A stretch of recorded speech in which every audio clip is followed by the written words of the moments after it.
प्रशासनिक विकास के माध्यम है आयोग एवं समितियां नवाचार और स्वतः सुधार आयोग व समितियों में है। भारत सरकार द्वारा बनाए गए प्रथम एवं द्वितीय प्रशासनिक सुधार आयोग राजस्थान सरकार के हरिश्चंद्र माथुर समिति, शिवचरण माथुर समिति। नवाचार जैसे कि पोर्टल्स, बायोमेट्रिक व्यवस्था, सीसीटीवी आदि, और स्वतः सुधार में परिवेश का प्रभाव शामिल है। विशेषताएं क्या है इसकी? विकास प्रशासन के उद्देश्यों को प्राप्त करने हेतु, क्योंकि भारतीय प्रशासन जो है औपनिवेशिक विरासत है, प्रशासनिक कार्य कुशलता में वृद्धि हेतु, एलपीजी के पश्चात जटिल होती नीति निर्माण प्रक्रिया, जन सहभागिता में वृद्धि हेतु भारतीय प्रशासन परंपरागत एवं रूढ़िवादी है। प्रशासनिक विकास में बाधाएं और समस्याएं कौन कौन सी हैं? उच्चाधिकारी व अधीनस्थों में समन्वय का अभाव, भ्रष्टाचार व लाल फीताशाही, लोक सेवकों हेतु उचित प्रशिक्षण का अभाव, सीमित आर्थिक संसाधन, परंपरागत समाज और विभिन्न विवाद जैसे कि सामान्यज्ञ बनाम विशेषज्ञ, मंत्री बनाम लोक सेवक, तकनीकी नवाचारों का अभाव, राजनीतिक इच्छा शक्ति का अभाव, बढ़ता राजनीतिक हस्तक्षेप। इसके बाद देखते हैं कि इसकी आदर्श स्थिति क्या है, प्रशासनिक विकास की आदर्श स्थिति क्या है। भ्रष्टाचार व लाल फीताशाही निवारण हेतु तकनीक का उन्नयन किया जाना चाहिए और उच्चाधिकारी व अधीनस्थ के बीच समन्वय स्थापित किया जाना चाहिए। इसके अलावा संसाधनों की पर्याप्तता सुनिश्चित की जानी चाहिए, जागरूकता को बढ़ावा दिया जाना चाहिए, नवीन कानूनों का निर्माण किया जाना चाहिए। विकास प्रशासन और प्रशासनिक विकास के मध्य अंतर क्या है? विकास प्रशासन द्वारा विकास है, वहीं प्रशासनिक विकास जो है प्रशासन का विकास है। विकास प्रशासन सामाजिक आर्थिक परिवर्तन पर बल देता है और प्रशासनिक विकास जो है प्रशासन में सुधारों व नवाचारों पर बल देता है। विकास प्रशासन बहुआयामी अवधारणा है और व्यापक अवधारणा है, वहीं प्रशासनिक विकास जो है एकल आयामी और संकुचित अवधारणा है। विकास प्रशासन प्रशासनिक विकास का माध्यम है और प्रशासनिक विकास जो है विकास प्रशासन के उद्देश्यों को प्राप्त करने का माध्यम है। विकास प्रशासन विकासशील देशों हेतु प्रासंगिक है और प्रशासनिक विकास जो है विकसित एवं विकासशील दोनों देशों हेतु प्रासंगिक है। इसके बाद है विकसित और विकासशील देशों में लोक प्रशासन की भूमिका। विकसित देशों में लोक प्रशासन की भूमिका विशेषताएं: संविधान कानून और नियम के प्रति प्रतिबद्धता, विकेंद्रीकृत प्रशासन, पद सोपान में लचीलापन, जन सहभागिता, ग्राहकोन्मुखता, नौकरशाही का तार्किक आकार, नवलोक प्रशासन का अस्तित्व, संवेदनशील व मूल्योन्मुखी प्रशासन, नौकरशाही की गुणवत्तापूर्ण भूमिका, नौकरशाही व राजनीतिज्ञों के बीच उचित समन्वय, नीति निर्माण में विशेषज्ञों की महत्वपूर्ण भूमिका, नागरिक केंद्रित प्रशासन, पारदर्शिता, जवाबदेह व उत्तरदायी प्रशासन, नवीन तकनीक का प्रयोग जैसे ई गवर्नेंस। विकासशील देशों में लोक प्रशासन की विशेषताएं: लोक प्रशासन औपनिवेशिक विरासत, नीति निर्माण सामान्यज्ञों द्वारा, लाल फीताशाही एवं भ्रष्टाचार, सीमित जनभागीदारी, नौकरशाही की मात्रात्मक भूमिका, नौकरशाही का बड़ा आकार, विकास प्रशासन का अस्तित्व, परंपरागत और रूढ़िवादी प्रशासन। विकसित और विकासशील देशों में लोक प्रशासन के बीच क्या अंतर है? विकसित देशों में लोक प्रशासन की गुणात्मक भूमिका है, वहीं विकासशील देशों में मात्रात्मक भूमिका है। नीति निर्माण में विकसित देशों में लोक प्रशासन में विशेषज्ञता और सामान्यज्ञ लोग नीति निर्माण करते हैं। विकासशील देशों में विकसित देशों में लोक सेवक व राजनीतिज्ञों के बीच समन्वय अधिक होता है, वहीं विकासशील देशों में कम होता है। जन सहभागिता: विकसित देशों में लोक प्रशासन में जन सहभागिता अधिक होती है, वहीं विकासशील देशों में कम होती है। विकसित देशों के लोक प्रशासन में पद सोपान में लचीलापन पाया जाता है, वहीं विकासशील देशों में कठोरता पाई जाती है। विकसित देशों में नवलोक प्रशासन अधिक प्रचलित है, वहीं विकासशील देशों में विकास प्रशासन अधिक प्रचलित है। विकसित देशों में लोक प्रशासन जो है वो स्वतः विकसित हुआ है, वहीं विकासशील देशों में लोक प्रशासन औपनिवेशिक विरासत है। विकसित देशों में लोक प्रशासन में नौकरशाही का आकार तार्किक है, वहीं विकासशील देशों में नौकरशाही का आकार बड़ा है। विकसित देशों के लोक प्रशासन में भ्रष्टाचार नगण्य है, वहीं विकासशील देशों के लोक प्रशासन में भ्रष्टाचार अधिक है। विकसित देशों में लोक प्रशासन कार्य समय पर होता है और विकासशील देशों में देरी से। विकसित देशों में नेतृत्व क्षमता उच्च और विकासशील देशों में कम। विकसित देशों में सत्ता जो है लोक प्रशासन सत्ता के तटस्थ रहता है और विकासशील देशों में सत्ता के अनुकूल रहता है। विकसित देशों के लोक प्रशासन में अधिक पारदर्शिता पाई जाती है और विकासशील देशों में कम। विकसित देशों के लोक प्रशासन में संसाधनों द्वारा उचित उपयोग संसाधनों का सुनिश्चित होता है, वहीं विकासशील देश जो है उनमें दुरुपयोग होता है संसाधनों का। विकसित देशों में तकनीकी उन्नयन पाया जाता है, उसका नवाचार पाए जाते हैं तकनीकी, और विकासशील देशों में तकनीकी अभाव पाया जाता है। लोक प्रशासन का महत्व विकसित और विकासशील दोनों देशों में विषय या अनुशासन के रूप में महत्व है। इस विषय के विद्यार्थियों को लोक प्रशासन की आधारभूत जानकारी प्राप्त होती है। इससे विद्यार्थियों में नैतिक मूल्यों का विकास होता है। यह देश या राज्य के प्रशासनिक ढांचे से संबंधित ज्ञान में वृद्धि करता है। उल्लेखनीय है कि यह विषय 1887 में राजनीतिक विज्ञान विषय से अलग हो गया था। व्यवस्था के रूप में नियामक के राज्य में भूमिका राज्य में कानून में शांति व्यवस्था बनाए रखता है, राज्य में राजस्व संग्रहण को भी सुनिश्चित करता है। साथ ही साथ यह भी कहा जा सकता है कि लोक प्रशासन झूले से लेकर कब्र तक सभी जगह विद्यमान है। आजीविका के माध्यम के रूप में यह सार्वजनिक क्षेत्र में कार्य करने वाले व्यक्तियों हेतु आजीविका का माध्यम भी है, जो सरकार के साथ कार्य करते हैं। भारत में 2.5 करोड़ लोग सरकारी नौकरियां प्राप्त है। फ्रांस में 33% लोग, स्वीडन में 36% लोग और राजस्थान में 6.5 लाख लोग। सभ्यता व संस्कृति के संरक्षक के रूप में लोक प्रशासन हमारी चित्रकला, वास्तुकला, संगीत कला आदि को संरक्षण प्रदान करता है। यह हमारे गौरवशाली मूल्यों और परंपराओं को बनाए रखता है। डोनहम के अनुसार यदि हमारी आधुनिक सभ्यता का पतन होता है तो यह लोक प्रशासन की असफलता होगी। यह राज्य में विभिन्न मेलों व त्योहारों का आयोजन करवाता है, जैसे तीज, गणगौर, भारतीय पुरातत्व अभिलेखागार, ज्वार कला केंद्र आदि स्थापित किए गए हैं। लोकतंत्र के वाहक या रक्षक के रूप में लोक सेवक देश में विभिन्न चुनावों का आयोजन करवाते हैं, जैसे सांसद, विधायक, स्थानीय निकाय आदि। और ये राजनीतिक जागरूकता व जन जागरूकता में वृद्धि करते हैं। लोक सेवक जन शिकायतों का भी समाधान करते हैं। उदाहरण, जिला कलेक्टर जिला स्तरीय जन शिकायत एवं सतर्कता समिति के अध्यक्ष होते हैं। आम आदमी के मानवाधिकारों का संरक्षण भी करते हैं। एपल बी के अनुसार लोक प्रशासन के बिना सरकार मात्र एक परिचर्चा क्लब है। नीति विज्ञान में भूमिका लोक प्रशासन की नीति विज्ञान के तीनों चरणों में महत्वपूर्ण भूमिका है। राजनीतिज्ञों को नीति निर्माण में सलाह प्रदान करना, राजनीतिज्ञों को विभिन्न सूचनाएं प्रदान करना। नीति क्रियान्वयन में भूमिका लोक सेवक विशिष्ट राजनीतिक व्यवस्था में रहकर लोक नीतियों का क्रियान्वयन करते हैं। नीति मूल्यांकन एक निश्चित समयावधि के पश्चात लोक सेवक सरकारी नीतियों व कार्यक्रमों की समीक्षा करते हैं। इस चरण में लोक सेवक नीतियों में सुधार व परिवर्तन भी सुनिश्चित करते हैं। लोक कल्याण के माध्यम के रूप में लोक प्रशासन समाज के गरीब व पिछड़े वर्ग के कल्याण हेतु प्रयास करता है। लोक सेवकों द्वारा विभिन्न जन कल्याणकारी नीतियों का निर्माण किया जाता है। लोक सेवक नीति निर्देशक तत्वों के प्रावधानों को लागू कर लोक कल्याण हेतु प्रयास करता है, जैसे मनरेगा। अन्य कल्याणकारी योजनाएं कौन सी हैं? प्रधानमंत्री आवास योजना, अन्नपूर्णा रसोई योजना इत्यादि इनका भी कार्यान्वयन करते हैं। मार्क्स के अनुसार आधुनिक राज्य प्रशासनिक राज्य है।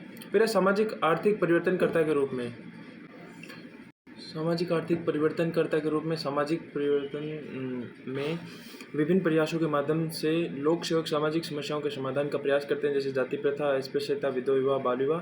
लोक प्रशासन इन सामाजिक समस्याओं के समाधान हेतु कानूनों का प्रभावी क्रियान्वयन सुनिश्चित करता है। विधवा पुनर्विवाह अधिनियम 1956, बाल विवाह प्रतिषेध अधिनियम 1929, राजस्थान मृत्यु भोज प्रतिषेध अधिनियम 1960। आर्थिक परिवर्तनकर्ता के रूप में लोक प्रशासन देश की आर्थिक समस्याओं का भी समाधान करता है, जैसे गरीबी, बेरोजगारी, आर्थिक असमानता। आधारभूत अवसंरचना के विकास में लोक सेवकों की महत्वपूर्ण भूमिका होती है। जवाहरलाल नेहरू के अनुसार लोक प्रशासन सामाजिक आर्थिक न्याय का माध्यम है। निजी क्षेत्र के शोषण के विरुद्ध रक्षक के रूप में उपभोक्ता संरक्षण अधिनियम के माध्यम से जागरूकता में वृद्धि करता है। उपभोक्ता संरक्षण अधिनियम 1986 आपदा प्रबंधन में प्रभावितों का पुनर्वास, खाद्य एवं नागरिक आपूर्ति, स्वास्थ्य एवं चिकित्सा सुविधा, मुआवजा एवं क्षतिपूर्ति। देश की एकता व अखंडता बनाए रखना। लोक प्रशासन आंतरिक सुरक्षा की विभिन्न चुनौतियों से रक्षा करता है, जैसे आतंकवाद, नक्सलवाद, नस्लवाद, क्षेत्रवाद। विलोबी के अनुसार लोक प्रशासन सरकार की चौथी शाखा है। लोक प्रशासन के समक्ष चुनौतियां: सामाजिक चुनौतियां, जनसंख्या विस्फोट, नस्लवाद, जाति प्रथा, पर्दा प्रथा। आर्थिक चुनौतियां: गरीबी, बेरोजगारी, आर्थिक असमानता, मुद्रास्फीति। पर्यावरणीय चुनौतियां: जलवायु परिवर्तन, पर्यावरण प्रदूषण।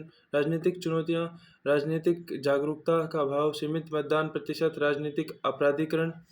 प्रशासनिक चुनौतियां: भ्रष्टाचार, लालफीताशाही, औपचारिकतावाद, समन्वय का अभाव। सुरक्षा चुनौतियां: आतंकवाद, नक्सलवाद, क्षेत्रवाद, अलगाववाद, सांप्रदायिकता।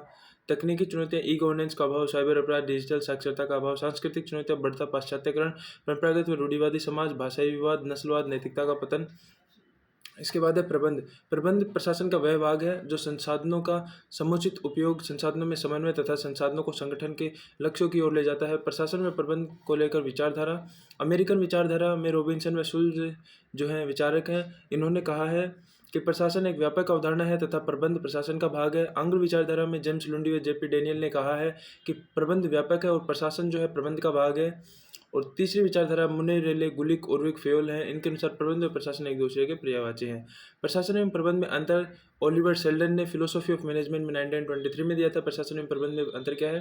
प्रशासन जो है व्यापक अवधारणा है, वहीं प्रबंध संकुचित अवधारणा है, क्योंकि प्रबंध जो है प्रशासन का एक भाग है।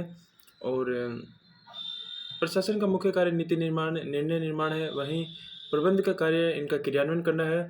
और प्रशासन जो है संगठन के लक्ष्यों का निर्धारण करता है, वहीं प्रबंध जो है लक्ष्यों को प्राप्त करने का प्रयास करता है। प्रशासन शब्द का प्रयोग सामान्यतः सार्वजनिक क्षेत्र में होता है, प्रबंध शब्द का प्रयोग निजी क्षेत्र में होता है। प्रशासन संगठन का निर्णायक निकाय है, वहीं प्रबंध जो है कार्यकारी निकाय है। इसके बाद है लोक सेवा के मूल्य एवं अभिवृद्धि। इसमें पहला है गैर पक्षधरता। एक लोक सेवक को राजनीतिक विचारधारा, राजनीतिक दल, राजनीतिक व्यक्तित्व से परे रहकर कार्य करना चाहिए। वस्तुतः गैर पक्षधरता राजनीतिक तटस्थता है। इसका महत्व क्या है? यह राजनीतिक प्रतिशोध से रक्षा के रूप में कार्य करता है, सरकारी योजनाओं व कार्यक्रमों का प्रभावी क्रियान्वयन करता है। गैर पक्षधरता युक्त लोक सेवक दूसरे लोक सेवकों को अभिप्रेरित करता है, जन सहभागिता में वृद्धि करता है, लोक सेवाओं के प्रति जनता के विश्वास में वृद्धि करता है, संसाधनों का सदुपयोग सुनिश्चित करता है, भेदभावों को दूर करता है। सार्वजनिक क्षेत्र में गैर पक्षधरता व्यवहारिक क्यों नहीं है? गैर पक्षधरता में बाधाएं क्या हैं? तो लोक सेवकों हेतु मतदान का अधिकार दिया गया है। यदि किसी लोक सेवक का पारिवारिक सदस्य चुनाव में उम्मीदवार हो तो वह गैर पक्षधर कैसे रह सकता है?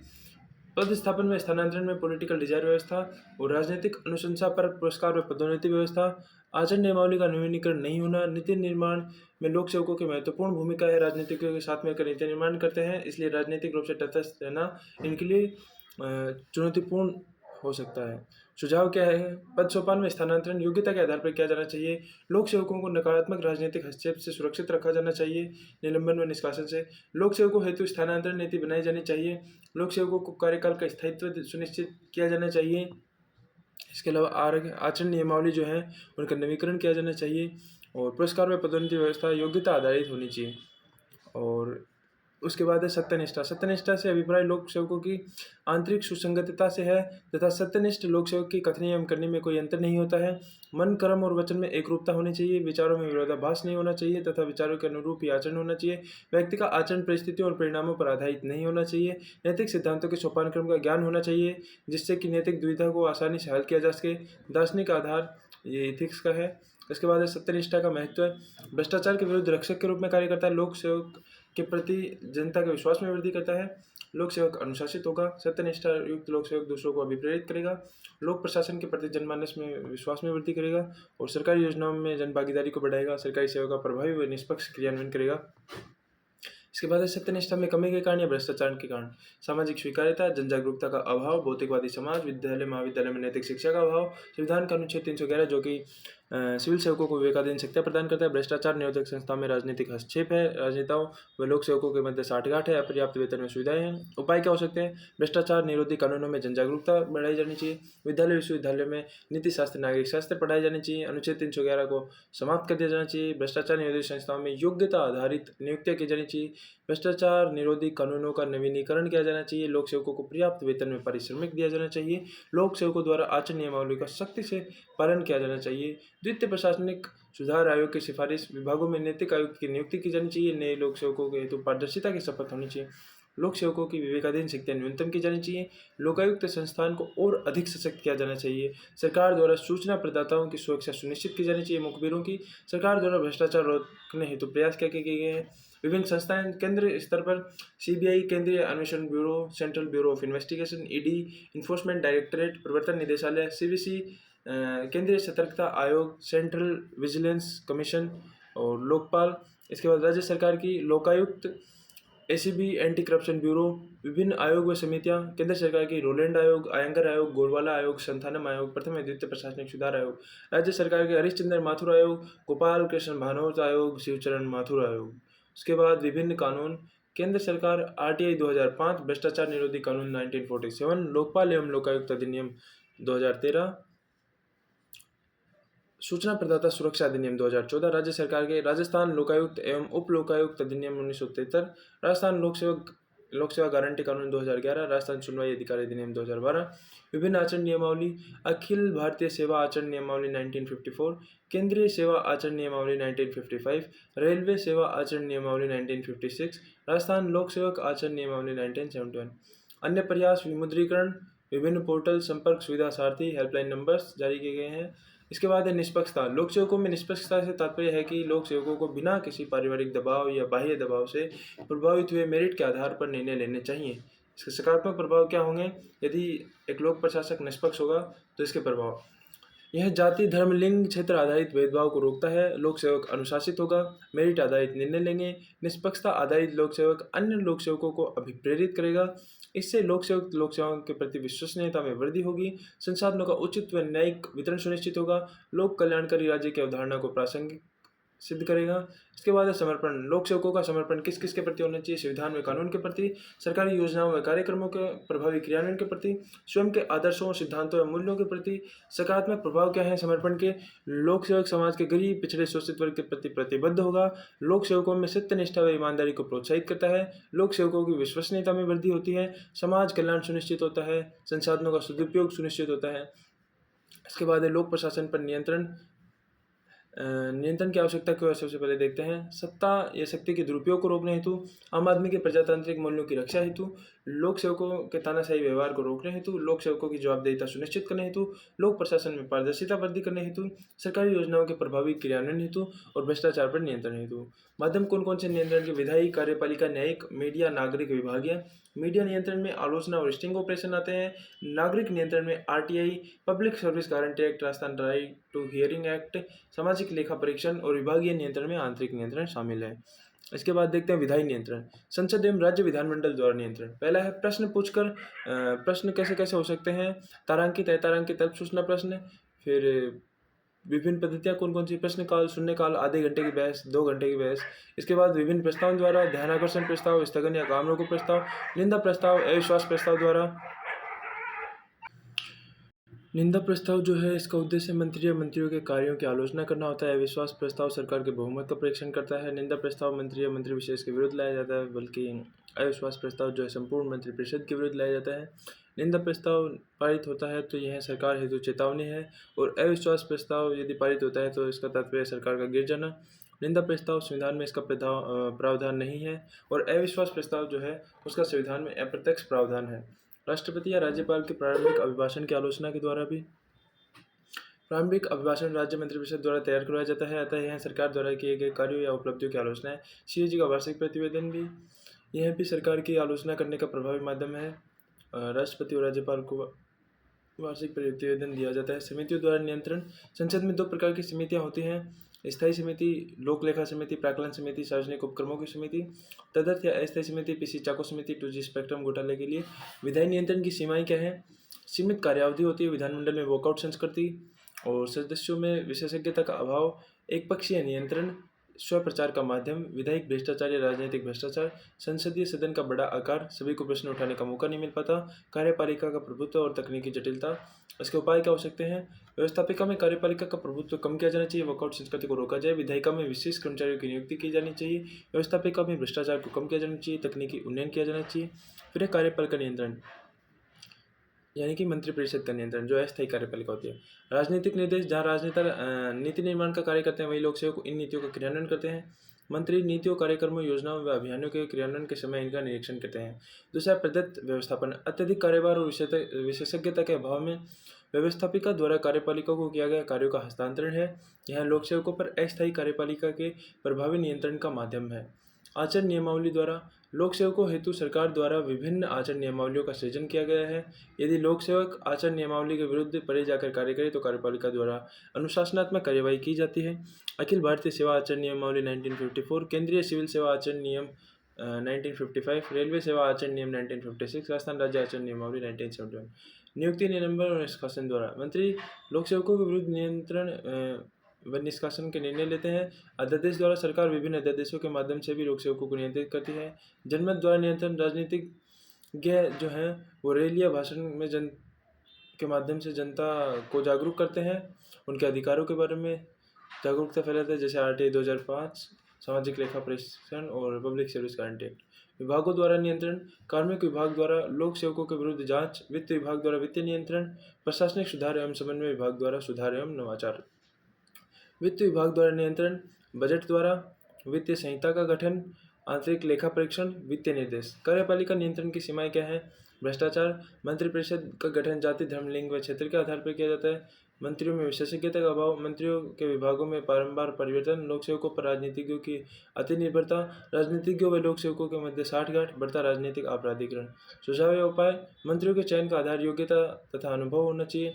अध्यादेश का अनावश्यक प्रयोग नहीं किया जाना चाहिए। राजनीतिक आपराधिकरण रोकना चाहिए। प्रशासनिक अधिकारियों को सत्ता से तटस्थ रहना चाहिए। मंत्रियों का ठोस कारण के बिना विभाग परिवर्तन नहीं होना चाहिए। न्यायिक नियंत्रण जो है वो सर्वोच्च, उच्च न्यायालय और अधीनस्थ न्यायालय द्वारा किया जाता है। इसके कारण या आधार कौन से हैं? पद का दुरुपयोग, अधिकार क्षेत्र का अभाव, विधि की त्रुटि यानी विधि का उल्लंघन, प्रक्रिया की त्रुटि, प्रक्रिया का उल्लंघन, विवेकाधीन शक्तियों का दुरुपयोग। पद्धतियाँ कौन कौन सी है? पहला है साधारण उपाय, सरकार के विरुद्ध अपील, अनुच्छेद 300। न्यायिक समीक्षा, न्यायिक पुनरावलोकन, आर्टिकल 13 के अंतर्गत सरकार द्वारा बनाए गए कानून व नियमों की समीक्षा। प्रशासनिक निर्णयों के विरुद्ध अपील, प्रदत्त व्यवस्थापन की समीक्षा, इसके तहत लोक सेवकों द्वारा किए गए कार्यों की समीक्षा, सरकारी कर्मचारियों व अधिकारियों के विरुद्ध अपील आपराधिक मामलों में। और करारोपण के विरुद्ध अपील, आर्टिकल 265 के अनुसार विधानमंडल की अनुमति के पश्चात इन नए कर लगाए जा सकते हैं। अवैधानिक करों को न्यायालय द्वारा समाप्त किया जा सकता है। PIL जनहित याचिका, PN भगवती तथा अय्यर भारत में जनहित याचिका के प्रणेता थे। यह भी लोक सेवकों को नियंत्रित करने का प्रभावी माध्यम है, जैसे शाहबानो मामला। इसके बाद है असाधारण उपाय, सर्वोच्च न्यायालय व उच्च न्यायालय का रिट क्षेत्राधिकार, आर्टिकल 32 एंड 226। 5 प्रकार के बंदी प्रत्यक्षीकरण, अधिकार परीक्षा, परमादेश, उत्प्रेषण और प्रतिषेध। उसके बाद कमियां क्या है? विलंबनकारी प्रक्रिया है, यानी टाइम लगता है, महंगी प्रक्रिया है, न्यायिक अतिरेक है, न्यायाधीशों के रिक्त पद है, न्यायिक भ्रष्टाचार है, भाई भतीजावाद और अंकल जज सिंड्रोम है, न्यायाधीशों में विशेषज्ञता का अभाव है, न्यायिक निर्णय सब परीक्षण की भांति है। प्रभावी बनाने के उपाय क्या है? न्यायाधीशों के रिक्त पदों को पूरा किया जाए, न्यायिक भ्रष्टाचार को कम किया जाए, भाई भतीजावाद को समाप्त किया जाए, सभी को निःशुल्क व त्वरित न्याय उपलब्ध करवाया जाए, न्यायपालिका में कार्यभार कम करना चाहिए, मुकदमों का शीघ्र निपटारा होना चाहिए, न्यायपालिका को स्वायत्तता दी जानी चाहिए, कार्यप्रणाली को सरल बनाया जाना चाहिए, अतिरिक्त न्यायालय की स्थापना की जानी चाहिए, ग्राम न्यायालयों की, लोक शिकायत न्यायालयों की। अब देखते हैं परिवर्तन का प्रबंध। किसी निश्चित उद्देश्य को प्राप्त करने के लिए चलायमान संगठन में जानबूझकर व व्यवस्थित तरीके से किए गए परिवर्तन को परिवर्तन का प्रबंध कहते हैं। सामान्यतः 3 प्रकार का होता है। संरचनात्मक परिवर्तन, नए कर्मचारियों की भर्ती, नई इकाइयों व शाखाओं का गठन। प्रक्रियात्मक परिवर्तन, एकल खिड़की योजना। व्यवहारात्मक परिवर्तन, कर्मचारियों के व्यवहार में परिवर्तन। संगठनात्मक शक्तियाँ 2 प्रकार की होती हैं, अवरोधक शक्तियाँ व उत्प्रेरक शक्तियाँ। अवरोधक शक्तियाँ जो हैं वो अपर्याप्त वेतन, सुरक्षा के निम्न मानक, प्रबंधन व कर्मचारियों के मध्य समन्वय का अभाव, कर्मचारियों का निम्न मनोबल, ये सब कार्य करती हैं। और उत्प्रेरक शक्तियाँ जो है पर्याप्त वेतन, सौहार्दपूर्ण अंतर संबंध, व्यक्तिगत संबंध और सुरक्षा के उच्च मानक, प्रबंधन व कर्मचारियों के मध्य सकारात्मक व मधुर संबंध, संगठन में तकनीकी उन्नयन। उच्चाधिकारी या प्रबंधक का यह दायित्व है कि वह उत्प्रेरक शक्तियों को अधिकतम करे व अवरोधक शक्तियों को न्यूनतम करे। परिवर्तन के प्रबंध के कारण क्या है? आंतरिक कारक, कर्मचारियों में समन्वय का अभाव, कर्मचारियों के उत्तरदायित्व एवं कार्यों में परिवर्तन, कर्मचारियों का शिक्षित या जागरूक होना। बाह्य कारक क्या है? बाह्य कारकों में आर्थिक कारक हैं, आर्थिक नीतियों में परिवर्तन, एग्जिम नीति, मौद्रिक नीति, राजकोषीय नीतियाँ जैसे कि, और सामाजिक मूल्य व परंपराएं हैं वो। पर्यावरणीय कारक बाढ़ का चक्रवात, और प्रशासनिक कारक होते हैं, प्रशासनिक नीतियों में परिवर्तन, राजनीतिक कारक, राजनीतिक विचारधारा आंदोलन, फिर LPG सुधार, सार्वजनिक क्षेत्र में गुड गवर्नेंस, निजी क्षेत्र में कॉर्पोरेट गवर्नेंस। तकनीकी कारक, संगठन में तकनीकी नवाचारों को शामिल करने हेतु जैसे CCTV, बायोमेट्रिक सिस्टम, पोर्टल व्यवस्था। प्रबंध के परिवर्तन के चरण कौन से हैं? कुर्थ-लेविन के अनुसार अनफ्रीजिंग, मूविंग या चेंजिंग और रिफ्रीजिंग। और सामान्य चरण क्या है? संगठन में समस्याओं, बाधाओं, आवश्यकताओं की पहचान करना, उपलब्ध संसाधनों का आकलन करना, उत्प्रेरक तथा अवरोधक शक्तियों की पहचान करना, परिवर्तन के प्रबंध हेतु योजना बनाना, परिवर्तन के प्रबंध का क्रियान्वयन करना, संगठन में परिवर्तन के प्रबंध को स्थायी रूप से लागू करना। परिवर्तन के प्रबंध का महत्व क्या है? यह संगठन में तकनीकी नवाचारों को बढ़ाने, प्रोत्साहित करने का माध्यम है। इसके द्वारा बाजार से सामंजस्य स्थापित किया जा सकता है। यह संगठन की उत्तरजीविता में वृद्धि करता है। यह संगठन में उत्प्रेरक व अवरोधक शक्तियों की पहचान का माध्यम है। यह संगठन के कार्य निष्पादन या उत्पादकता में वृद्धि करता है। यह संगठन को लचीला एवं आधुनिक बनाता है। यह संगठन में प्रबंधन व कर्मचारियों के मध्य समन्वय स्थापित करता है। प्रोडक्शन और प्रॉफिट को बढ़ाता है। परिवर्तन के प्रबंध में बाधाएं क्या है? सीमित संसाधन, यदि संगठन रूढ़िवादी हो तो, उचित प्रशिक्षण का अभाव, उच्चाधिकारी व कर्मचारियों में समन्वय का अभाव, कर्मचारियों के मध्य आपसी समन्वय का अभाव, कर्मचारियों में इच्छा शक्ति का अभाव। इसके बाद देखते हैं राज्य सचिवालय। सचिवालय राज्य का शीर्ष प्रशासनिक निकाय है जिसकी स्थापना 1949 में की गई थी, राजस्थान एडमिनिस्ट्रेशन ऑर्डिनेंस 1949 द्वारा। सचिवालय की संरचना जो है, राजनीतिक ढांचा में मुख्यमंत्री, कैबिनेट मंत्री, राज्य मंत्री, उप मंत्री, संसदीय सचिव। प्रशासनिक ढांचा में मुख्य सचिव, चीफ सेक्रेटरी, अतिरिक्त मुख्य सचिव, प्रमुख शासन सचिव, सचिव, संयुक्त या अतिरिक्त सचिव, उप सचिव, अवर सचिव, सहायक सचिव, अनुभाग अधिकारी, सहायक अनुभाग अधिकारी, UDC, LDC और सहायक कर्मचारी। इसके बाद देखते हैं विपाटन प्रणाली। 2 पृथक संस्थाओं द्वारा नीति निर्माण व नीति क्रियान्वयन कार्य करना विपाटन प्रणाली है। सचिवालय नीति निर्माण और निदेशालय नीति क्रियान्वयन। इसकी आवश्यकता क्यों है? सचिवालय का अतिरिक्त कार्यभार कम करने के लिए। निदेशालय की आवश्यकता है कार्यों में विशेषज्ञता को प्राप्त करने के लिए, शासन व्यवस्था में कार्य कुशलता को बढ़ाने के लिए और राज्य में विकेंद्रीकरण को प्रोत्साहित करने के लिए। फिर है सचिवालय की विशेषताएं। यह राजस्थान का शीर्ष प्रशासनिक निकाय है। राज्य प्रशासन का मस्तिष्क कहलाता है। यह सामान्यतः राज्य की राजधानी में अवस्थित होता है। सचिवालय में लगभग 65 से 70 विभाग कार्य करते हैं। सचिवालय में सामान्यज्ञों की प्रधानता होती है। इसका राजनीतिक प्रमुख मुख्यमंत्री होता है। दूसरी ओर मुख्य सचिव इस संस्थान का प्रशासनिक प्रमुख होता है। यह स्टाफ निकाय है। राज्य सरकार व निदेशालय के बीच एक कड़ी है। इसका मुख्य कार्य नीति निर्माण है। सचिवालय में सचिव राजनीतिज्ञों के अधिक निकट होते हैं। सचिवालय की आवश्यकता क्यों है? राज्य में संसाधनों का समुचित उपयोग सुनिश्चित करने हेतु, मंत्रियों की अत्यधिक व्यस्तता या समयाभाव, राज्य में स्वस्थ व प्रभावी नीतियों के निर्माण हेतु, मंत्रियों को सामान्य सलाह प्रदान करने हेतु, राज्य सरकार का कार्यभार कम करने हेतु, सरकार के विभागों, संस्थाओं, कर्मचारियों, मंडलों, निगमों के बीच समन्वय स्थापित करने हेतु, राज्य में सूचनाओं के संग्रहण हेतु। सचिवालय के कार्य और भूमिका क्या है? पहला है सामान्य प्रशासन में राज्य में विभिन्न शपथ ग्रहण समारोह का आयोजन, मेहमानों की आगवानी और प्रबंधन करना, और राजकीय अवकाशों की घोषणा, सर्किट हाउस का प्रबंधन, मेलों त्योहारों का आयोजन करवाना। उपयुक्त सभी कार्य जनरल एडमिनिस्ट्रेशन डिपार्टमेंट जीएडी सामान्य प्रशासन विभाग द्वारा संपन्न किए जाते हैं। प्रशासनिक सुधार, नीतियों व योजनाओं का निर्माण करना, प्रशासनिक सुधार की और प्रशासनिक सुधारों का क्रियान्वयन करना। नागरिक अधिकार पत्र, राजस्थान चुनाव अधिकार अधिनियम 2012, राज्य सरकार के सरकारी कार्यालयों का औचक निरीक्षण करना। उपयुक्त कार्य एआरडी एडमिनिस्ट्रेशन रिफॉर्म डिपार्टमेंट प्रशासनिक सुधार विभाग द्वारा किए जाते हैं। इसके बाद है कार्मिक प्रशासन। राज्य सरकार के कर्मचारियों को लेकर नीति निर्माण से संबंधित कार्य करता है। पदोन्नति नीति, प्रतिनियुक्ति नीति, प्रशिक्षण नीति। राज्य में अखिल भारतीय सेवाओं पर नियंत्रण, आईएएस, आईपीएस, आईएफएस। राजस्थान प्रशासनिक सेवा का नियुक्तिकर्ता विभाग है। आरपीएससी तथा अधीनस्थ चयन बोर्ड से समन्वय स्थापित करता है। लोक सेवकों के विरुद्ध अनुशासनात्मक कार्यवाही के मामलों में निर्णय लेता है। पदोन्नति में इसकी महत्वपूर्ण भूमिका है। उपयुक्त सभी कार्य कार्मिक विभाग द्वारा संपन्न किए जाते हैं। फिर है विधायी भूमिका। विधेयकों के प्रारूप तैयार करता है। राज्यपाल का प्रारंभिक अभिभाषण तैयार करना, सदन में सत्र प्रबंधन संबंधी कार्य, अध्यादेश के प्रारूप तैयार करना, माननीय सदस्यों को महत्वपूर्ण सूचना उपलब्ध करवाता है। समन्वयक के रूप में यह निम्नलिखित के मध्य समन्वय सुनिश्चित करता है: विभागों के मध्य, मंत्रियों के मध्य, मंत्रियों या सचिवों के मध्य, संभागीय आयुक्त व कलेक्टर के मध्य, राज्य के विभिन्न सेवाओं के मध्य, सचिवालय व निदेशालय के मध्य, सामान्यज्ञ और विशेषज्ञ के मध्य। उपयुक्त समन्वय संबंधी कार्य मुख्यमंत्री कार्यालय सीएमओ तथा मुख्य सचिव कार्यालय सीएसओ द्वारा संपन्न होते हैं। इसके बाद नीति निर्माण संबंधी कार्य, नीति विज्ञान में मंत्रियों को सहायता प्रदान करना और राजनीतिज्ञों को महत्वपूर्ण सूचनाएं व आंकड़े उपलब्ध करवाना, चलायमान नीतियों में संशोधन सुनिश्चित करना, राज्य सरकार के कर्मचारियों को लेकर नीति निर्माण संबंधी कार्य करना, राज्य सचिवालय द्वारा बनाई गई विभिन्न नीतियां, राजस्थान औद्योगिक निवेश और प्रोत्साहन नीति 2014, राजस्थान एमसेंट पॉलिसी 2024। मुख्यमंत्री कार्यालय की नीति व योजना इकाई के नीति निर्माण में महत्वपूर्ण भूमिका है। फिर आपदा प्रबंधन में प्रभावितों का पुनर्वास करना, खाद्य एवं नागरिक आपूर्ति, चिकित्सा एवं स्वास्थ्य सुविधाएं, मुआवजा या क्षतिपूर्ति। ये डीएमडी और एसडीएम में यानी कि आपदा प्रबंधन विभाग और राज्य आपदा प्रबंधन प्राधिकरण द्वारा संपन्न होते हैं कार्य। मंत्रिमंडल व मंत्रिपरिषद की सहायता, इनकी बैठकों का प्रबंधन करना, बैठकों के मिनट्स तैयार करना, कैबिनेट व मंत्रिपरिषद के निर्णयों को क्रियान्वित करना, बैठक के दौरान विभिन्न सूचनाएं प्रदान करना, कैबिनेट व मंत्रिपरिषद के निर्णयों को संग्रहित करना। ये कार्य सीएसओ यानी कि मुख्य सचिव कार्यालय द्वारा संपादित किए जाते हैं। फिर सूचना संग्रहण। सचिवालय निम्न सूचनाएं व आंकड़े संग्रहित करता है: सरकार के परिपत्र, आदेश और नीतियों से संबंधित सूचनाएं, सरकार द्वारा बनाए गए कानून तथा राज्यपाल द्वारा जारी किए गए अध्यादेश, राज्य के आर्थिक आंकड़े, सरकार के नियम तथा विनियम, राज्य सरकार की विभिन्न संहिताएं, वित्तीय भूमिका, बजट निर्माण में विभिन्न वित्तीय निर्देश जारी करना, राज्य के आर्थिक संसाधनों का आकलन, वित्तीय संहिता तैयार करना, विभागों के आंतरिक लेखा परीक्षण, नई भर्तियों को अनुमोदन प्रदान करना, राजस्थान लेखा सेवा, राजस्थान वाणिज्यिक कर सेवा पर नियंत्रण।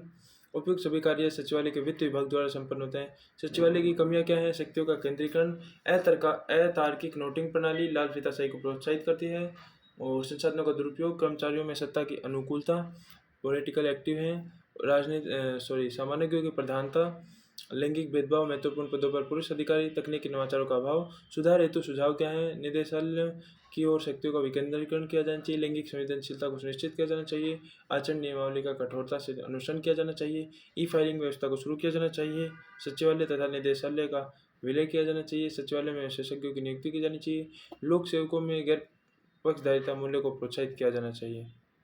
इसके बाद है निदेशालय डायरेक्टरेट। सचिवालय का कार्यभार कम करने हेतु निदेशालय की स्थापना की गई, जैसे शिक्षा निदेशालय बीकानेर, राजस्व मंडल अजमेर, आयुर्वेद निदेशालय अजमेर। निदेशालय की विशेषता, यह सचिवालय तथा जिला प्रशासन के बीच कड़ी है। निदेशालयों का मुख्य कार्य नीति क्रियान्वयन है। यह एक लाइन संस्थान है। निदेशालय के प्रमुख निम्न नामों से जाने जाते हैं, जैसे निदेशक, आयुक्त, अध्यक्ष, महानिरीक्षक। इसमें विशेषज्ञ की प्रधानता प्रमुखता होती है। इसे राज्य प्रशासन का हाथ पैर भी कहा जाता है। यहाँ अधिकतर पदनाम निदेशक हैं। यह सचिवालय का अधीनस्थ निकाय है। यह राजधानी के अलावा अन्य शहरों में भी अवस्थित है। यह मंत्रियों को तकनीकी विशेष सलाह प्रदान करता है। सचिवालय निदेशालय में अंतर क्या है? सामान्यज्ञों की प्रधानता सचिवालय में, निदेशालय में विशेषज्ञों की प्रधानता। सचिवालय का काम नीति निर्माण, निदेशालय का काम नीति क्रियान्वयन।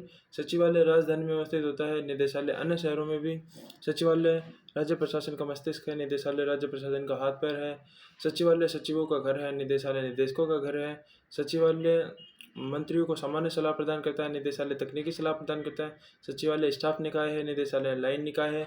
सचिवालय सरकार व निदेशालय के बीच कड़ी के भी रूप में कार्य करता है और निदेशालय सचिवालय व जिला प्रशासन के बीच कड़ी के रूप में कार्य करता है। सचिवालय राजनीतिकों के अधिक नज़दीक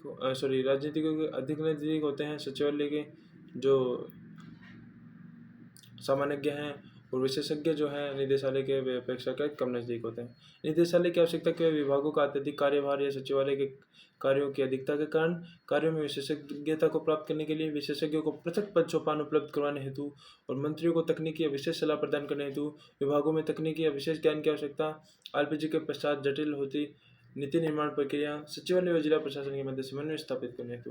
फिर निदेशालय के कार्य विभागों द्वारा बनाई गई नीतियों का क्रियान्वयन करना, मंत्रियों को तकनीकी व विशेष सलाह प्रदान करना, कर्मचारियों की नियुक्ति व पदोन्नति संबंधित कार्य, अनुशासनात्मक कार्यवाही करना जैसे निलंबन और निष्कासन, विभाग में शोध एवं अनुसंधान कार्यों को प्रोत्साहित करना जैसे शिक्षा विभाग की पत्रिका शिविरा, राजस्व विभाग की पत्रिका राविरा, जिला स्तरीय कार्यालयों का निरीक्षण करना। इसके बाद है मुख्य सचिव, चीफ सेक्रेटरी। भारत में मुख्य सचिव का पद 1799 में लॉर्ड वेलेस्ली द्वारा सृजित किया गया और प्रथम मुख्य सचिव जॉर्ज हिलेरो बार्लो थे। प्रत्येक राज्य द्वारा स्वतंत्रता के पश्चात मुख्य सचिव पद अपनाया गया और प्रथम मुख्य सचिव के राधाकृष्णन थे। इसके बाद में ये नहीं देखना है। मुख्य सचिव पद हेतु योग्यता क्या है? वरिष्ठ आईएएस अधिकारी, व्यापक प्रशासनिक अनुभव, मुख्यमंत्री का विश्वास पात्र, उत्कृष्ट सेवा अभिलेख, नियुक्ति सीएम द्वारा, कार्यकाल सीएम के प्रसाद पर्यंत। मुख्य सचिव के कार्य क्या है? मंत्रिमंडल सचिव के रूप में। मुख्य सचिव मंत्रिमंडल सचिवालय का प्रशासनिक प्रमुख होता है।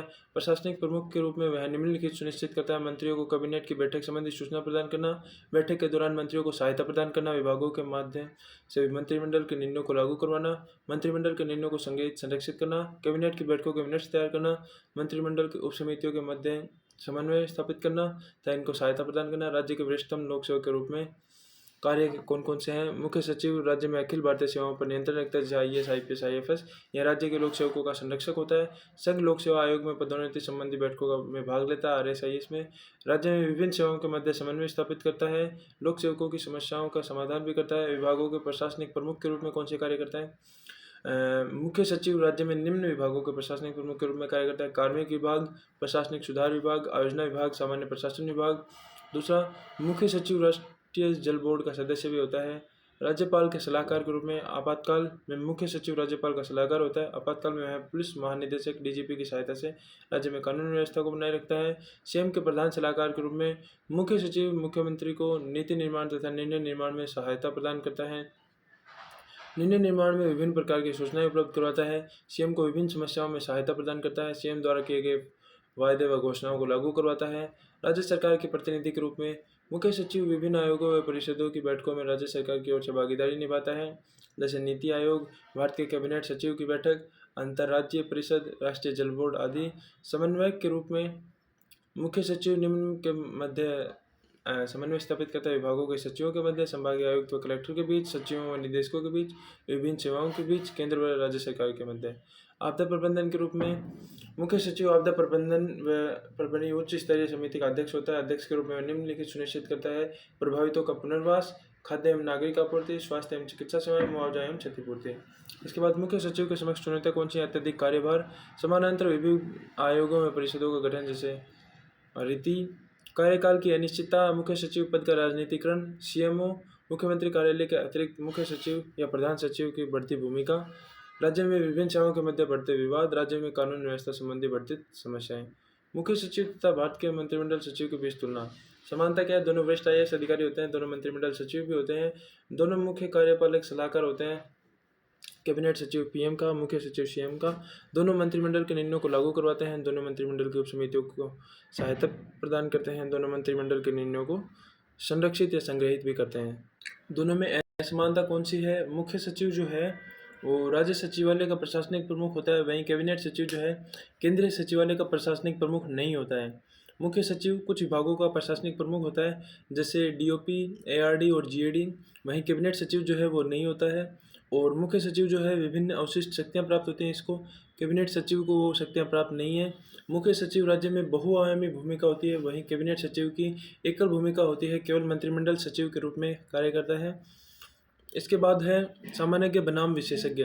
सामान्य के वे अधिकारी पद जो सामान्य शिक्षा प्राप्त होते हैं तथा प्रशिक्षण उपरांत उच्च प्रशासनिक पदों पर नियुक्त होते हैं। इनका संबंध पोस्ट कोर्प गतिविधियों से होता है, जैसे संभागीय आयुक्त, जिला कलेक्टर, उपखंड अधिकारी। विशेषज्ञ वे प्रशासनिक पद जहां नियुक्ति हेतु विशेष या तकनीकी ज्ञान की आवश्यकता होती है तथा प्रशिक्षण के पश्चात इन्हें मध्य स्तरीय पदों पर नियुक्ति की जाती है। इन्हें सदैव सामान्यों से निर्देश प्राप्त होते हैं, जैसे डॉक्टर, इंजीनियर आदि।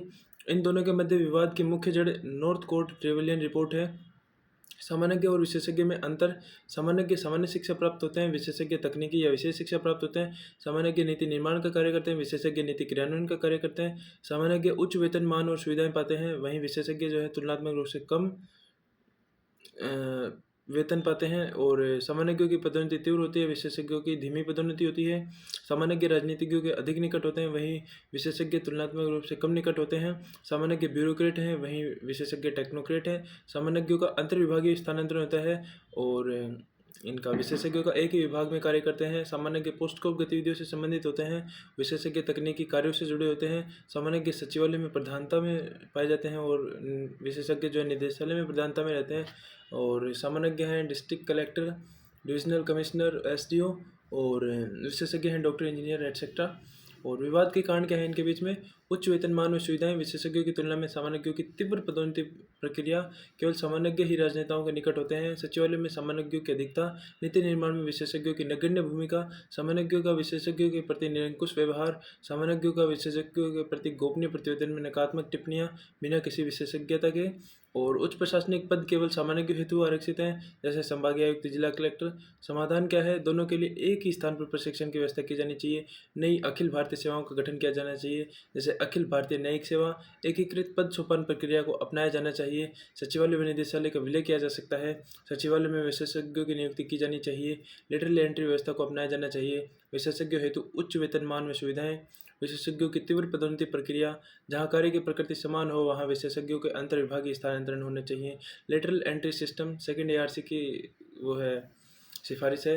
भारत सरकार द्वारा इसे 2015 के पश्चात अपनाया गया, जिसकी सिफारिश द्वितीय प्रशासनिक सुधार आयोग द्वारा की गई। इसमें विशेषज्ञों को सीधा संयुक्त सचिव पद पर नियुक्ति प्रदान की जाती है। कार्यकाल 3 से 5 वर्ष। महत्व क्या है इसका? प्रशासन में विशेषज्ञों को प्रोत्साहित करने का माध्यम है और सरकार नीति निर्माण में विशेषज्ञता को प्राप्त करती है।